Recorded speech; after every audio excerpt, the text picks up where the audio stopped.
Test 1.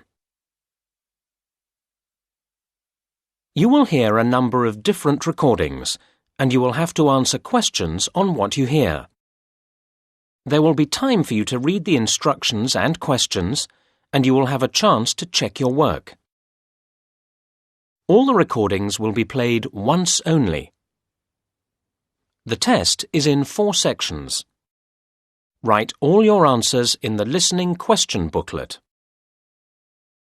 At the end of the test, you will be given 10 minutes to transfer your answers to an answer sheet. Now turn to Section 1.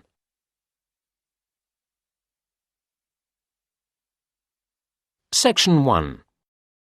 You will hear a woman calling an accommodation agency about properties to rent. First, you have some time to look at questions 1 to 4.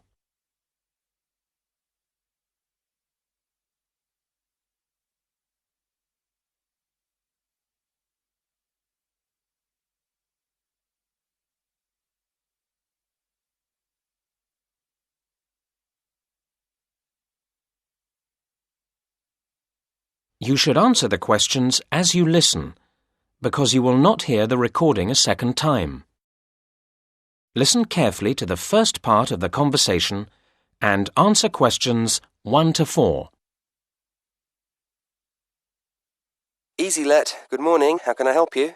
Hello, I saw your advertisement in the paper and I'm calling to ask about renting a flat. Certainly. What kind of flat had you in mind? Well, I don't know exactly. I mean, it depends on price to some extent. Okay. Now, we have properties across the whole range. The average is probably £120 a week. Oh, I was hoping for something a little cheaper. They start at £90, that's the lowest we have usually, and they go up to £200. I could manage the lowest figure. An important question is how long you're thinking of staying in the property. We don't do short lets. I'd want a flat for 9 months, perhaps longer. That would be fine. Our contracts are for a standard 6 months, and that can be extended. Fine. I'd need to come in and see you? Yes, our office is open from 9 a.m. to 5 p.m. I'd need to come in on Saturday.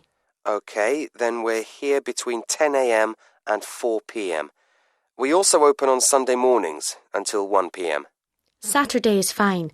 If possible, I'd like to see details of some properties first. We can post you a list, or you may find it easier to look on the internet. Oh yes, I have the address here. Thank you. Before you hear the next part of the conversation, you have some time to look at questions 5 to 7.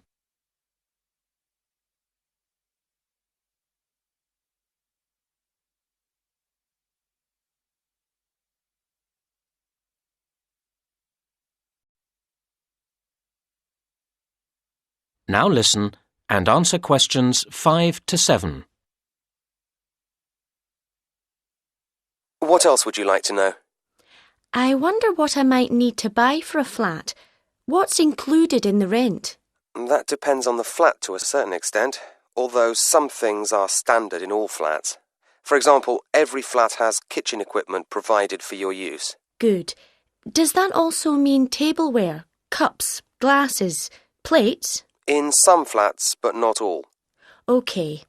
And bathroom towels, sheets and so on? I don't think any flats have those included. I can easily buy some. I don't suppose flats come with a TV? In fact, they all do, although they may not be the most modern models. Oh, that's fine. But it's different with the telephone. That's up to you to organise. These days, most people seem just to use their mobile phone. I can imagine. What extra charges would I get? Is heating extra? Yes, it is.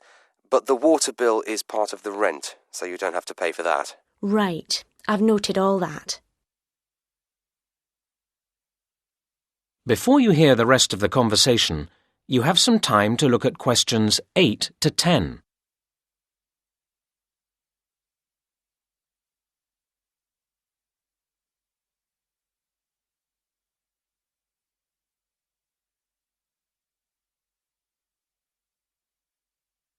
Now listen and answer questions 8 to 10. Are you looking to move into a flat soon? I hope so, yes. The thing is, we have a few flats at the moment that we'd like to get rented out by the end of the month. I see. They're all good flats, and at the price you want. There's one in Eastern Towers, one in Granby Mansions, and another in Busby Garden. All three are nice blocks of flats. Could you tell me where they are? I'm at the train station at the moment. Eastern Towers, if you're coming from the station, isn't very far. Cross over City Bridge, then go left, and where the road divides, you want the right-hand fork. You'll see Eastern Towers on the left side of the road. It's a lovely building with trees around it. That sounds nice. What about Granby Mansions? The best way to get there from the station is probably to go down River Road and then cross over Old Bridge. The road bends to the right round the park, and if you follow along, you'll find it there on the left side. That's a great location with lovely views of the park. Very nice. And you said there was one more? Busby Garden, yes. OK, from the station, cross over City Bridge, keep going through the first crossroads until you come to the second crossroads. Busby Garden will be facing you over to the right side. It's very convenient for the shops. Fine, thank you. Well, I'll see you on Saturday. That is the end of section 1. You now have half a minute to check your answers.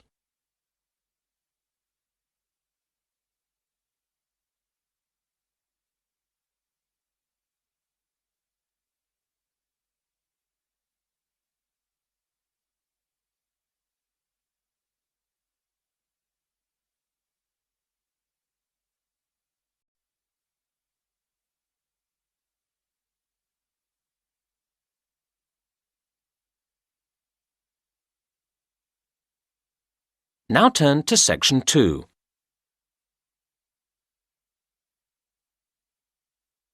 Section 2. You will hear a talk for teachers about the Holylands Museum and Education Centre. First, you have some time to look at questions 11 and 12.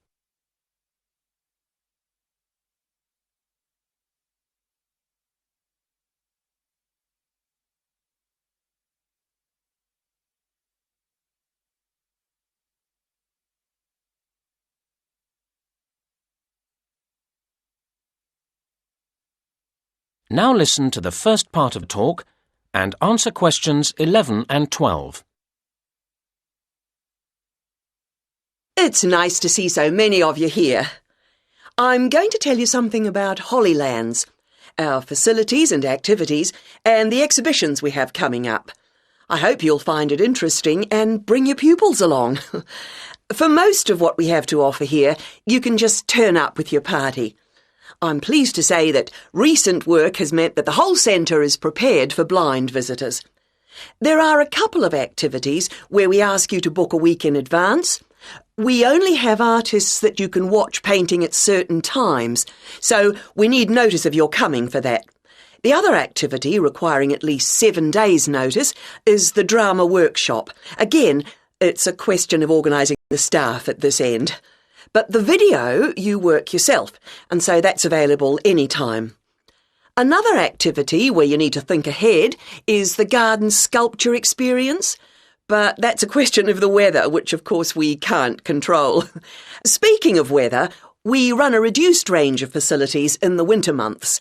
While the cafe and the shop provide welcome shelter from the cold and rain, I'm afraid our artist in residence scheme isn't run in the winter, so the studio is closed then. And the animals in the mini-zoo are kept indoors for warmth during the cold months, so that doesn't operate either. The adventure playground does, though make sure the children are wrapped up well. Now you have some time to look at questions 13 to 17.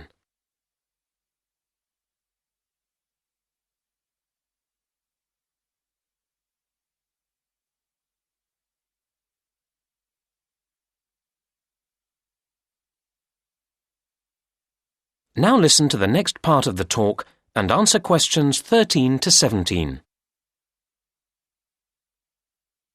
OK, Now, we run a programme of exhibitions through the year, so I'll tell you about the next few. Our current exhibition, Local Lives, ends on the 26th of August, and then one called History in Pictures starts on the 28th of August. This includes all sorts of objects and experiences from the past, such as farm machinery and some cars. We're sure children will love the chance to have a ride on an old bus. Next, we're running a show called People at Work, and this will open on the 19th of September. There will be pictures and videos depicting all sorts of jobs, from coal mining to flying planes. And there's a careers advice service available for everyone to consult. Following on from that show, we're putting on an exhibition called Land from Air. This starts on the 11th of November and includes hundreds of aerial photographs. A competition accompanies the show with the exciting prize of a balloon trip for two. So we hope to see you at least one of the exhibitions. Now you have some time to look at questions 18 to 20.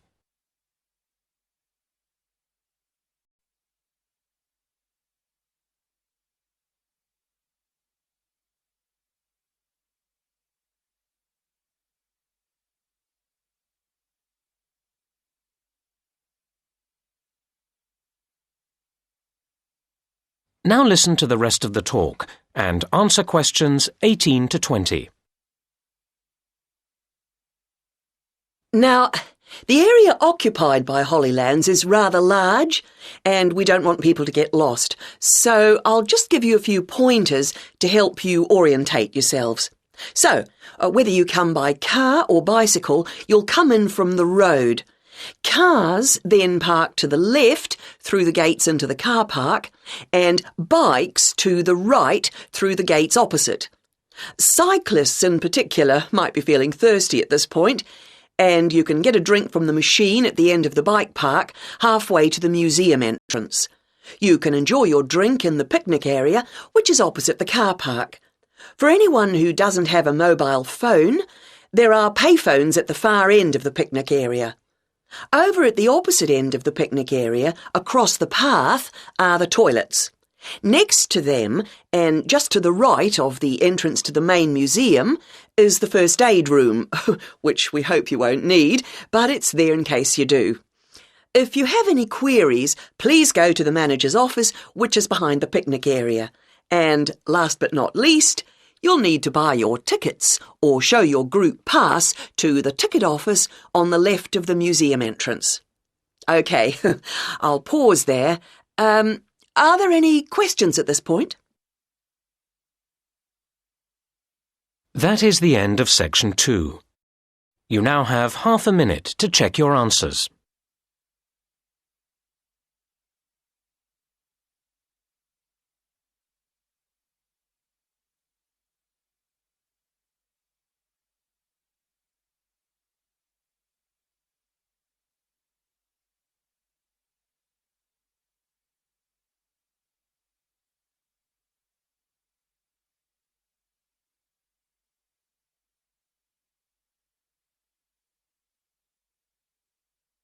Now turn to section 3.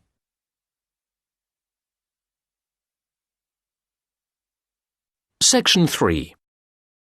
You will hear two university students discussing their course and a project they are doing together. First, you have some time to look at questions 21 to 25.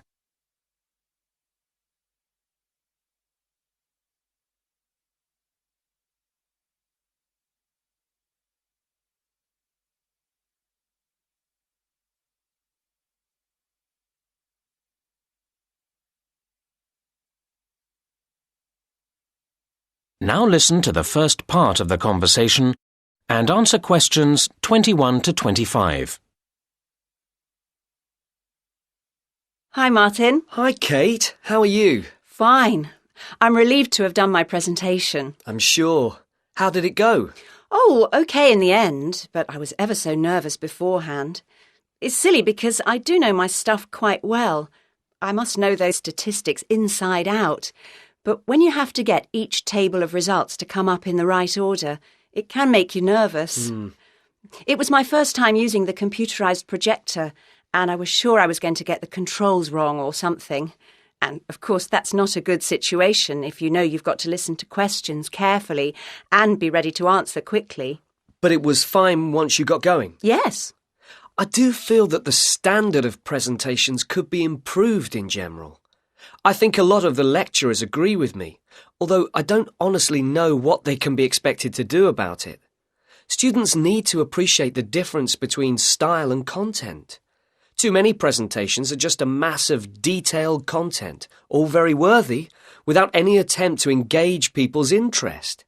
Basic things like looking at your audience's faces seem to get forgotten, and that makes it harder to concentrate on the points made about the research itself. Yes, there are quite a few improvements I'd like to see. Take tutorials, for example. I feel they're often a missed opportunity. I come out not feeling sure about what I've learnt.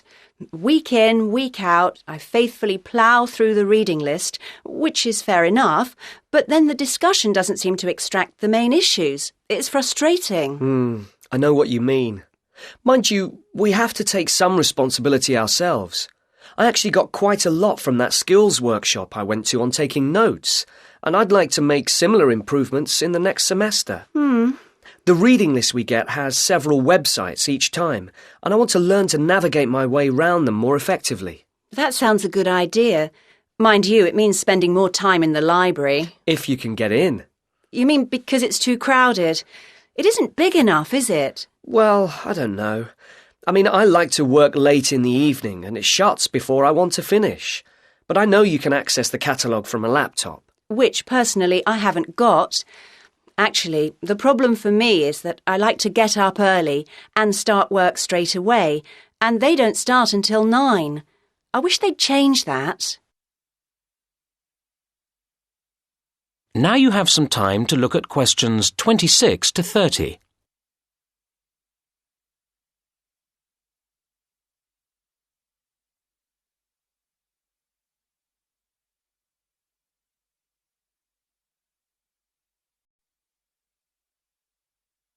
Now listen to the rest of the conversation and answer questions 26 to 30. Look, we ought to start working out what to do next for our project. Yes, enough moaning. OK, the main thing is to allocate the various tasks between us, isn't it? Yes, well, we're going to need the questionnaire before we can do much else, aren't we? Do you want to handle that? I'd assumed we'd do it together. Well, you have more experience than me. Maybe you could think up the main questions, you know, a first version of the whole thing, and then I could read it through. And make suggestions? Well, OK. My experience on projects has all been with closed groups. I don't really know how you go about selecting subjects from larger populations. Actually, it's quite straightforward. You use tables of randomised numbers. Could you show me? Yeah, I'll take you through the process. That way you'll learn and I'll feel surer for having someone else there. Now that brings us to the interviews themselves. Right. Would you like to do them? Or are there too many? Well, your typing's pretty fast, isn't it? So if you agree to handle the transcribing afterwards, I'm prepared to do the face-to-face stage. Does that sound fair? It does to me. But tell me if you find it takes longer than you thought. And vice versa. And when we get the results all together, they'll need to be run through statistics programs, won't they? That's where I always feel a bit unsure about which tests are the correct ones to choose. Same here. But we can get advice from the lecturers about that. Shall we do all that as a joint effort? I think it'd make us feel more secure about what we were doing. Yes, it would be terrible to get that wrong after all the hard work leading up to it. And then we've got to present the whole thing to the group. Will you feel up to doing that? I think we should do a joint presentation. It's all both our work, after all. I guess you're right. But would you mind getting the slides and so on ready? I find that takes me ages and still doesn't look any good. Whereas I quite enjoy that kind of thing. OK. Now, we need to think about a few... That is the end of section 3. You now have half a minute to check your answers.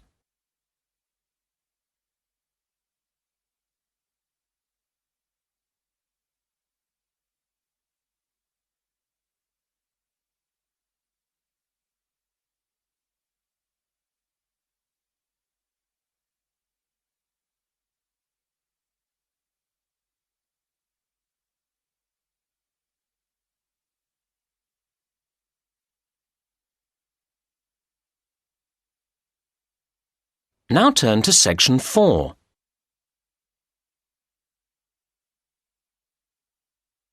Section 4. You will hear a talk about waste and waste treatment. First, you have some time to look at questions 31 to 34.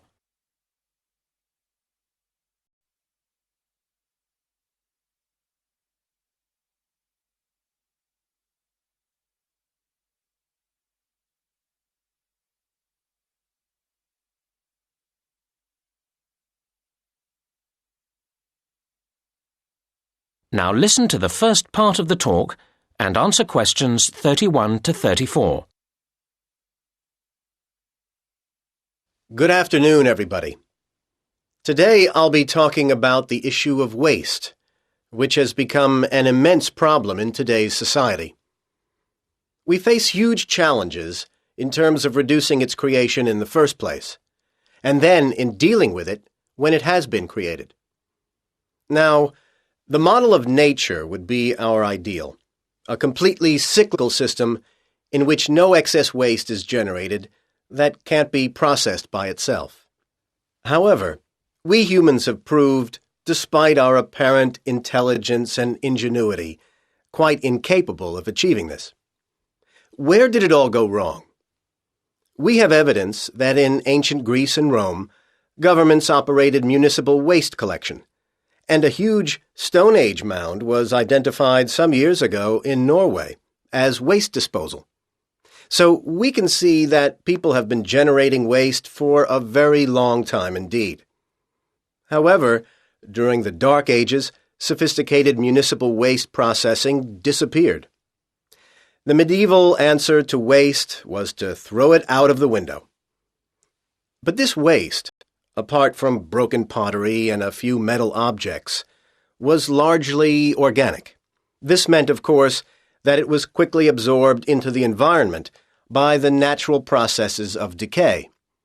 However, many concerned people, such as doctors, claim that this created health problems, although it wasn't until science produced convincing evidence of the connection between rubbish and disease that governments began to see the importance of dealing with the problem effectively.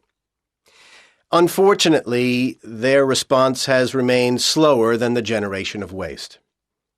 It is very hard to deal with waste that won't melt into the environment, as so many of our modern consumer goods won't.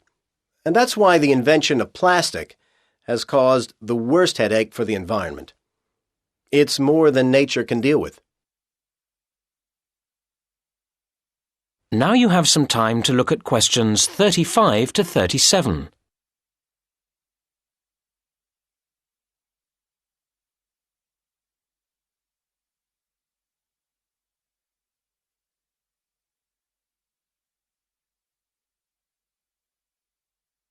Now listen to the next part of the talk and answer questions 35 to 37. In order to address the root of the problem of waste, we need to think about what has made the quantity of waste accelerate in growth. I'd identify three main reasons. As many countries became industrialized, we saw the advent of mass manufacturing. This has been enormously damaging, as it has greatly increased the amount of things on the planet's surface which don't go away by themselves. Closely related to this is packaging, necessary for transporting things around the world, but then extremely difficult to get rid of properly. And a third aspect to the problem has been disposable goods. We have become accustomed to so many things being to use and then discard that we find it hard to imagine life without them. And yet we spare little thought for where they go when we do discard them. Now you have some time to look at questions 38 to 40.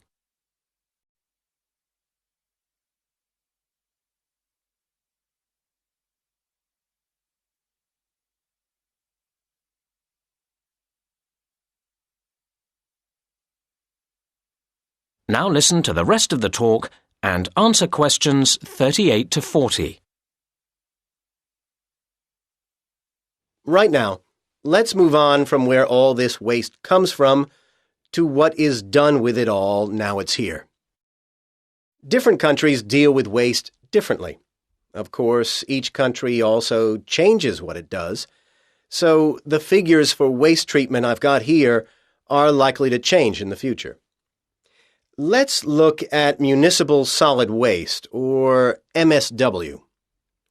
MSW is important to consider because it's effectively a measurement of consumerism, how much waste people produce that goes beyond the absolute basic requirements in life to eat and drink. One of the main ways of dealing with MSW is incineration, burning it. This is adopted variously around the world.